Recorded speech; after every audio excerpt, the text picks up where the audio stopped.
Hi, Steve Gamache with a Chef Knives to Go quick look product video on the Itto hand forged white #1 Nakiri 180mm knife. This knife has a core steel of Shirogami or white paper #1 carbon steel, and the heat treat rating is about 61 Rockwell on that core steel. The construction is an iron cladding over the top of that white #1 core. If you go on the product page, and you might be already on the product page if you're looking at this video, you can read the story about the cladding, the iron cladding, but it truly does have a kind of a wood grain appearance to it. It's really interesting. This is a pretty cool looking knife. So what they say about it is actually true. This is one of the most unique finishes I've seen on a knife. And the weight on this knife, this is a pretty stout, heavy blade. So make no mistake, this is no lightweight.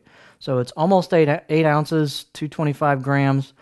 Blade length is 170 and 320 millimeter on the overall length, about 12.6 inches. And the spine at the base is not super thick, it's 2.8, but it pretty much maintains that all the way down. So this blade maintains its heft throughout the length. The blade height is fairly tall for a Nakiri at 54.75.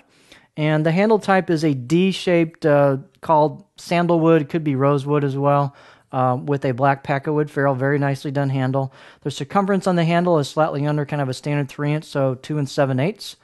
Feels really good on this knife, though. This knife is quite blade heavy because it is a thick, heavy blade. So the balance point is way up here. It's a little bit in front of a pinch grip. So if you like a knife with some weight forward feel for some cutting power, this is your guy right here. The fit and finish is superb on this knife. It's got well-relieved choil neck and spine areas. Very comfortable right out of the box. The out-of-the-box edge is pretty good. It's pretty sharp, but it doesn't have much tooth to it. I think you'd probably want to take this to the stones just a little bit and sharpen it up and put some tooth on the edge. The grind is quite nice on this knife, but this is not a super thin laser type of blade, so you can kind of see the edge right there, but that added heft will help drop through food on this. It is very nicely made. It's got a nice flat gentle profile for a Nakiri, typically classic, and a nice sweep here towards the tip, more than some, so you can do a nice rocking motion with this if you are so inclined. And nice hand-cut kanji on this, so it's just a beautiful knife. And again, the style of this knife is a heavy blade with quite a bit of weight-forward feel to it, and if that's a style you like, this could be a wonderful knife for you. So there you have a very interesting blade, the Itto hand-forged white #1 Nakiri 180mm.